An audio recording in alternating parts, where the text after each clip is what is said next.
കഴിഞ്ഞ ദിവസം ഞാൻ രണ്ട് പടം കണ്ടേ. ആ രണ്ട് പടത്തിനെ കുറിച്ചിട്ടുള്ള ജസ്റ്റ് ഒരു ഒപ്പീനിയൻ, എൻ്റെ ഒരു പേഴ്സണൽ ഒപ്പീനിയൻ പറയാമെന്നുള്ളത് കൊണ്ട് ചെയ്യുന്ന ഒരു വീഡിയോ മാത്രമാണ്. അത് ഫസ്റ്റ് രണ്ടും ഇംഗ്ലീഷ് പടങ്ങളാണ്. ഒന്ന് ക്വയറ്റ് പ്ലേസ് ഡേ 1, അതുപോലെ തന്നെ രണ്ടാമത് ഡിസ്പിക്കബിൾ മീ 4. അതുപോലെ അടിച്ച് കീറി മുറിച്ചിട്ടുള്ള റിവ്യൂ നല്ലടി.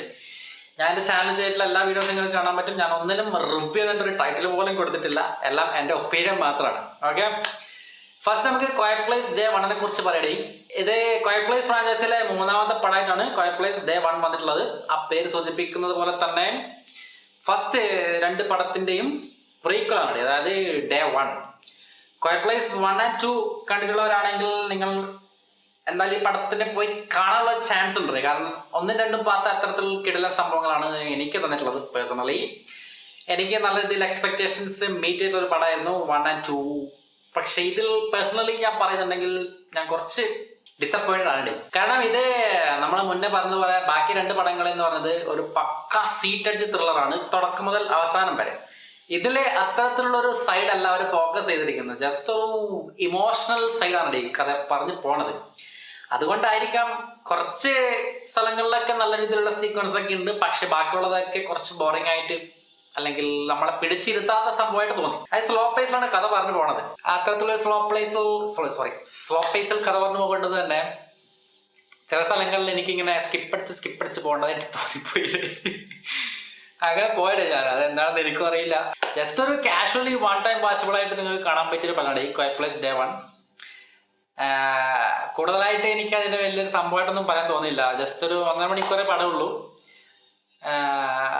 അത്ര തന്നെ. വേറെ അതിലെടുത്ത് പറയേണ്ടതായിട്ട് ഒന്നുമില്ലടേ. മെമ്മറബിൾ ആയിട്ട് അങ്ങനെ നമുക്ക് ഒരു സീനും കാര്യങ്ങളൊന്നും എനിക്ക് പേഴ്സണലി ഞാൻ പറയുന്നതാണ്, അത്തരത്തിലുള്ള ഒരു സംഭവം എനിക്ക് കിട്ടിയില്ല. സാധാരണ നമ്മൾ പറഞ്ഞ പോലെ ഫസ്റ്റ് പാർട്ട് എന്ന് പറയുന്നത് ആ ഒരു അറ്റാക്കേഴ്സ് വന്നിട്ട് പോസ്റ്റ് അപ്പോക്കലിപ്സ് വേൾഡ് അത്രയും ദിവസങ്ങൾക്ക് ശേഷമുള്ളതാണ്. അതിന്റെ ഡയറക്റ്റ് സീക്വൽ ആയിരുന്നു രണ്ടാം ഭാഗം. ഇത് അതിന്റെ പ്രീക്വൽ ആണ്. അതായത് ഡേ 1 ആ ഫസ്റ്റ് ദിവസം ആ ഒരു അറ്റാക്കേഴ്സ് വരുന്ന സംഭവമാണ്. ഇത് കംപ്ലീറ്റ്ലി ന്യൂയോർക്ക് സിറ്റിയിൽ ഷൂട്ട് ചെയ്ത ഒരു പടമാണ്. പിന്നെ മെയിൻ ആയിട്ടുള്ള ആക്ട്രസ് എന്ന് പറയുന്നത് ഒരു ക്യാൻസർ പേഷ്യൻ്റ് ആണ്. പുള്ളി ക്യാൻസർ പേഷ്യൻ്റ് ആണ്. അപ്പൊ അതുകൊണ്ട് തന്നെ അത്തരത്തിൽ ആ ഒരു ഇമോഷണൽ സ്റ്റോറി അല്ലെങ്കിൽ ഇമോഷണൽ ടെല്ലിംഗ് ആണ് അവർ ഉദ്ദേശിച്ചത്. പക്ഷെ നമ്മൾ പ്രതീക്ഷിച്ചത് ഞാൻ ഇതിൽ നിന്നും ഇതായിരുന്നില്ല. അതുകൊണ്ടായിരിക്കാം എനിക്ക് അങ്ങനെ തോന്നിയിട്ടുള്ളത്. എന്തായാലും ജസ്റ്റ് കണ്ടു നോക്കട്ടെ, സുഖമായിട്ട് ജസ്റ്റ് ഒരു കാഷ്വൽ വാച്ചിൽ നിങ്ങൾക്ക് വൺ ടൈം ആയിട്ട് വാച്ച് ചെയ്യാൻ പറ്റുന്ന ഒരു പടമായിട്ടാണ് എനിക്ക് തോന്നിയിട്ടുള്ളത്. അടുത്തതാണ് ഈ ഡിസ്പിക്കബിൾ മീ 4. ഇതും അതേപോലെ തന്നെ ഡിസ്പിക്കബിൾ മീ ഫ്രാഞ്ചൈസിലെ 4ാമത്തെ പടമാണ്. ഗ്രൂവും ഫാമിലീസും ഒക്കെ അതിനുശേഷം വേറൊരു പുതിയ മിഷനുമായിട്ട് പുതിയൊരു വില്ലൻ വരുന്നു, പുതിയൊരു മിഷൻ വരുന്നു. അതിനുശേഷമുള്ള സംഭവങ്ങളൊക്കെ ആയിട്ടാണ് കഥ പോണത്. മിനിയൻസും സംഭവങ്ങളൊക്കെ ഉണ്ടടേ. ഇതും എനിക്ക് അത്ര ഒരു സംഭവം ഇതൊന്നും തോന്നില്ലടേ. അതായത് ബാക്കിയുള്ള പടം പോലെ തന്നെ എന്നാലും ഒന്നും ഇല്ലാത്ത പോലെ എനിക്ക് തോന്നി. അതായത് തുടങ്ങണു പോകുന്നു ഫ്ലാറ്റ് ആയിട്ട് ഇങ്ങനെ നമുക്ക് ഓക്കെ നെക്സ്റ്റ് സംഭവിക്കും നമുക്കറിയാം. തൊട്ടടുത്ത സീനിൽ എന്തൊക്കെ വരും നമുക്കറിയാം. അതൊക്കെ എക്സ്പെക്ട് ചെയ്തുകൊണ്ട് ജസ്റ്റ് ഒരു ഫൺ മൂഡില് കാണാൻ പറ്റിയൊരു പടമാണ് ഡിസ്പിക്കബിൾ മീ 4.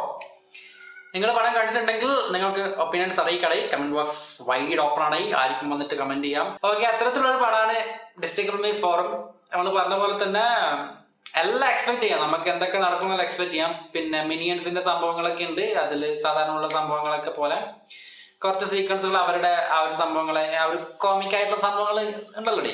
അത് തന്നെ സെയിം പാറ്റേൺ അടി. അതായത് ഇതുവരെയുള്ള ലാസ്റ്റ് പടങ്ങളുടെ ഒക്കെ മൂന്ന് പടങ്ങളുടെയും സെയിം പാറ്റേൺ തന്നെയാണ് ഇതിലും വരുന്നത്. അല്ലാതെ ഒരു പുതുമ എന്ന് എടുത്തു പറയാൻ വേറെ ഒന്നുമില്ല. നിങ്ങൾക്ക് കണ്ടുനോക്കുക. ജസ്റ്റ് ഒരു ഫൺ മോഡൽ കണ്ടുനോക്കാൻ പറ്റിയ രണ്ട് പടങ്ങളാണ്. ഒന്ന് ഫൺ മോഡല്ല, ഒന്ന് കുറച്ചൊരു കാഷ്വൽ അപ്രോച്ച്, മറ്റേത് അതിലും കാഷ്വൽ അപ്രോച്ച്. ഓക്കെ, ഇത്രേ ഉള്ളൂ. വാ.